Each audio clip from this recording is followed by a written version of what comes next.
मध्ये ज्या ठिकाणी पूरस्थिती निर्माण झाली होती तिथल्या शेतकऱ्यांविषयीची मराठवाडा, पश्चिम महाराष्ट्रासह राज्यातील अनेक जिल्ह्यांना अतिवृष्टीचा तडाखा बसला। घरदारं आणि पिकं तर वाहून गेलीच, पण शेतजमीन सुद्धा खरडून निघाली आणि त्यामुळे शेतकऱ्यांचं प्रचंड नुकसान झालंय। त्यामुळे आधीच आसमानी संकटात सापडलेल्या शेतकऱ्यावर आता सुलतानी संकट आल्याचं बोललं जातंय। कारण कृषी कर्ज वसुलीसाठी बँकांनी शेतकऱ्यांकडे तगादा लावलेला आहे। धाराशिव जिल्ह्यातील संजीतपूर गावातील 27 शेतकऱ्यांना कर्ज वसुलीसाठी बँकेच्या नोटिसा आल्यात, तर बीड जिल्ह्यातल्या पाटोदा तालुक्यातील मुगगाव इथल्या शेतकऱ्यांना बँकांनी कर्ज भरण्याच्या नोटिसा पाठवल्यात। तातडीनं कर्ज फेडा अशा नोटिसा बँकांनी पाठवलेल्या आहेत आणि संकटाच्या काळामध्ये शेतकऱ्यांना आधार देण्याची गरज असताना सक्तीची कर्ज वसुली सुरू आहे, त्यामुळे शेतकऱ्यांकडून संताप व्यक्त केला जातोय। मंत्र्यांच्या आदेशानंतरही बँकांकडून नोटिसा येत असल्यानं शेतकऱ्यांकडून संताप व्यक्त केला जातोय आणि या संदर्भात मुख्यमंत्र्यांनीही सरकारची भूमिका स्पष्ट करत कर्ज वसुली करू देणार नाही असं म्हटलंय। भारतीय स्टेट बँकेनं आम्हाला प्रेमपत्र पाठवलेलं आहे की कर्ज भरा म्हणून। आता सोयाबीनचं तर पीक 100% गेलेलं आहे।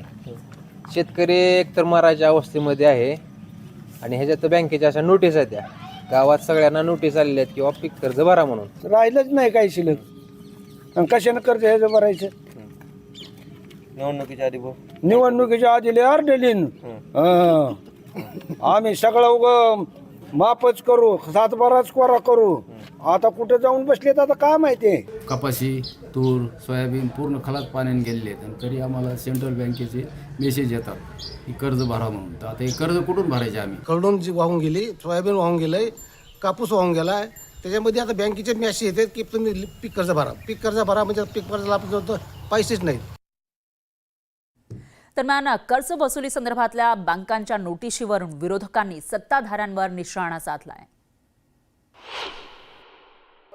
आम्ही जेव्हा धाराशिवला होतो तेव्हा अनेक गावात महिलांनी या संदर्भात प्रश्न विचारले। त्यांचं म्हणणं आहे की आता आम्हाला गेल्या 3 महिन्यापासून पैसे मिळालेले नाही।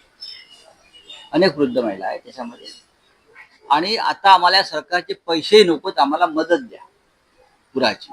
जर उद्योजकांचे सरसकट हजारो कोटी रुपये तुम्ही माफ करू शकता, तर आमच्या कष्ट करणाऱ्या शेतकऱ्यांना नाही का न्याय मिळू शकतो? मग शेतकऱ्यावर का एवढा या सरकारचा रोष आहे की इतकी प्रचंड अतिवृष्टी झालेली असताना DCC बँकांना का नाही सरकार सांगत आहे की आता ही वेळ नाही, आता कोणीही पुढचे 6 महिने कुठल्याही शेतकऱ्याला परतफेड करायची नाही। शेती त्यांची जप्तीची नोटीस जी प्रक्रिया असते, ही प्रक्रिया सुद्धा सुरू केलेली आहे। धाराशिव जिल्ह्यात जवळपास 1369 शेतकऱ्यांवर 101च्या कारवाईनुसार प्रक्रिया सध्या प्रस्तावित केलेली आहे, सुरू केलेली आहे। असं असताना एका बाजूला शेतकरी कर्जमाफी मागतोय, पंजाबप्रमाणे मदत मागतोय आणि ती द्यायचं तर लांबच, टंचाईच्या उपाययोजना जाहीर करायचं तर लांबच, पण शेतकऱ्यांना कर्ज वसुलीच्या नोटिसा पाठवून बँकामार्फत, जिल्हा बँकेची असेल किंवा खाजगी सरकारी बँकेचे असतील, हे शेतकऱ्यांच्या जखमीवर मीठ चोळायचं काम हे सरकार करतंय। तर या संदर्भात मुख्यमंत्र्यांनी पूरग्रस्तांकडून कर्ज वसुली करू देणार नाही अशी भूमिका स्पष्ट केली। एकाच जिल्ह्यामध्ये अशा प्रकारे नोटीसच्या संदर्भात त्या ठिकाणी, आणि त्या नोटिसेस जुन्या आहेत, त्या नोटिसेसचं आमच्या निदर्शनास आलंय। तिथे बँकांना सांगितलंय, सगळीकडे बँकांना अतिशय स्पष्ट निर्देश दिलेले आहेत, कुठेही वसुली आम्ही करू देणार नाही। राज्यामध्ये अतिवृष्टीमुळे शेतकऱ्यांचं अतोनात नुकसान झालं आहे। मराठवाडा, पश्चिम महाराष्ट्र, विदर्भ, उत्तर महाराष्ट्रामध्ये शेतकऱ्यांची पिकं पाण्यात गेली आहेत आणि मोठा फटका शेतकऱ्यांना बसलाय। सरकारनं आमचा दसरा दिवाळी गोड करावी असं शेतकरी म्हणतायत। तर या पार्श्वभूमीवर दिवाळीपूर्वी शेतकऱ्यांना मदत देण्याचा पूर्ण प्रयत्न राहील असं मुख्यमंत्री फडणवीसांनी जाहीर केलं आहे। आज मंत्रिमंडळ बैठकीमध्ये काही निर्णय घेण्यात आलेत।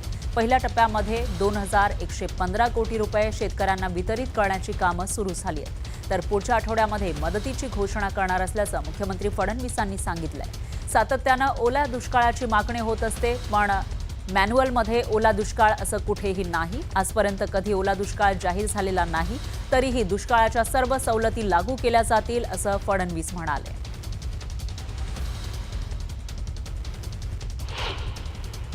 आजपर्यंत कधी ओला दुष्काळ जाहीर झालेला नाही, तथापि आम्ही हा निर्णय घेतला की ज्यावेळी दुष्काळ पडतो त्यावेळी ज्या ज्या उपाययोजना आणि सवलती आपण देतो त्या सगळ्या सवलती आता यालाही म्हणजे दुष्काळ तर त्याला टंचाई म्हणतो आपण, तशाच प्रकारची दुष्काळी टंचाई पडली आहे असं समजून त्या सगळ्या सवलती याही वेळी लागू करण्याचा निर्णय हा राज्याच्या मंत्रिमंडळाने घेतलेला आहे.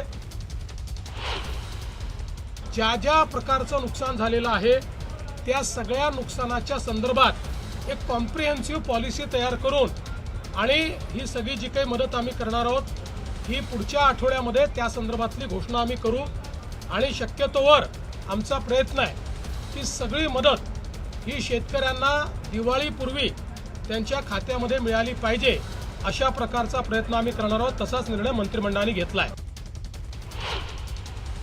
पहिल्या टप्प्यातलं जे काही नुकसान होतं ऑगस्टपर्यंतचं त्याकरता 2215 कोटी रुपये हे राज्य सरकारने वितरित करणं चालू केलेलं आहे. KYCचे जी काही अट होती ती शिथिल करून ॲग्रिस्टॅकच्या रेकॉर्डप्रमाणेच हे पैसे देण्याचा आम्ही निर्णय घेतलेला आहे आणि त्या संदर्भातली कारवाई आम्ही सुरू केलेली आहे. तर केंद्र आणि राज्य सरकारच्या मदतीवरून काँग्रेसचे नेते विजय वडेट्टीवार यांनी टीका केली आहे. त्यावेळेस आमचं सरकार होतं त्यावेळेस केंद्राकडे मी त्या खात्याचा मंत्री असताना प्रस्ताव पाठवला आणि आम्हाला 8,000-8,500 कोटीच्या प्रस्तावाला केराची टोपली दाखवत केंद्र सरकारने त्यावेळेस केवळ 870 कोटी रुपये 880 कोटी रुपये दिले. खूप प्रचंड त्यावेळेस कोरोनाचा काळ होता आणि त्यानंतरची जी परिस्थिती निर्माण झाली अतिवृष्टीमुळं प्रचंड नुकसान झालं होतं. आज तर त्यापेक्षाही भयावह परिस्थिती आहे. केवळ बांधावर जाऊन तोंड दाखवून आलेत मंत्री. मला पहा फुलवा हे दाखवायला सोंग कशासाठी करायला पाहिजेत? तुमच्यानं काही देणं होत नाही, तुमची ऐपत नाही द्यायची.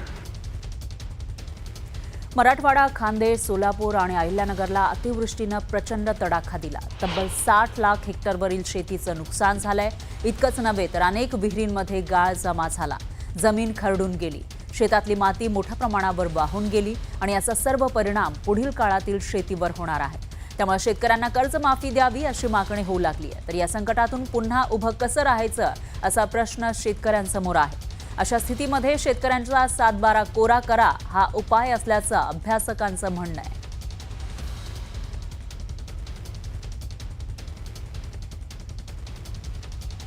तर शेतकऱ्यांना कर्जमाफी का मिळायला हवी या संदर्भात तज्ज्ञांचं नेमकं काय म्हणणं आहे ते आपण बघूयात ग्राफिक्सच्या माध्यमातून. त्याच्यामध्ये एकतर तज्ज्ञ म्हणतात मातीचा 1 इंच जरी जमा व्हायला हे 200 वर्ष लागत असतात. 1 इंचाचा थर फक्त जमा होण्यासाठी आणि सध्याचं नुकसान हे भरून येण्यासाठी किमान 25 वर्ष लागतील, कारण माती वाहून गेलेली आहे शेतीमधली आणि कर्जमाफीशिवाय इतर कोणताही मार्ग आता नाही असं तज्ज्ञ म्हणतायत. तर शेतकऱ्यांची 25,477 कोटी कर्ज थकबाकी आहे आणि 25 लाख शेतकऱ्यांना बँक कर्ज मिळण्याचे दरवाजे हे बंद झालेले आहेत आणि त्यामुळं अशा सगळ्या स्थितीमध्ये कर्जमाफीशिवाय शेतकऱ्यांना दिलासा मिळू शकत नाही, याकडे लक्ष वेधण्यात आलेलं आहे. आता सरकार यामध्ये नेमकं काय करणार याकडे लक्ष आहे. कर्जमाफी ते करतायत, परंतु कधी याबाबतचं समन्वय त्यांना सांगितलं हीच ती योग्य वेळ आहे, याच्यामध्ये आता चालढकल चालणार नाही असा निक्षून इशारा तिन्ही संघटनांच्या वतीनं देण्यात आले. पूर आणि अतिवृष्टीमुळे नुकसान झालेल्या शेतकऱ्यांना राज्य सरकारनं हेक्टरी 8,500 रुपयांची मदत जाहीर केली आहे. मात्र नांदेडच्या हदगाव तालुक्यातील करमोडी या ग्रामपंचायतीनं ही मदत नाकारली आहे. शासनाच्या तुटपुंज्या मदतीविरोधात ग्रामपंचायतीनं ठराव केलाय. करमोडीसह अनेक गाव कयादू नदीकाठी बसलेली आहेत. पूर आणि अतिवृष्टीमुळे या परिसरात मोठं नुकसान झालंय. मात्र शासनानं गुंठा 85 रुपये मदत जाहीर केली आहे आणि या तुटपुंज्या मदतीमध्ये पेरणीचा खर्चही निघणार नाही. त्यामुळे करमोडी ग्रामपंचायतीनं ठराव करत ही मदत नाकारली आहे. सरसकट हेक्टरी 50,000 रुपये मदत द्या अशी मागणी हे ग्रामस्थ करतायत.